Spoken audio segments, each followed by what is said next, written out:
Di nga nakalabas sa bahay yung maglola, kaya naman nasuwi sila dito sa sunog. Mga lawan na ng bahay na lulong sa kuboy. At ang dahil lang ng sumuloy, hindi pa rin tukoy.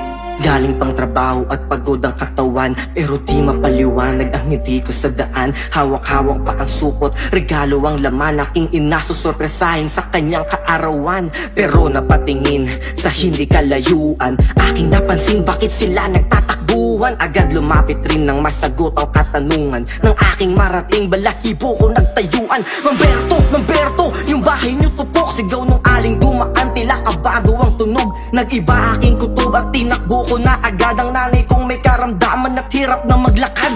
Taimtim ang dasal at tinahako ang daanan. Usok kumakapal habang palapit sa tahanan, pero luway nagpatakag ng aking nasilayan. Ang ina kong walang malay, hawak ang aking larawan. Ito ang aming lugar, nilamon na ng apoy, parang dagat ng impyerno.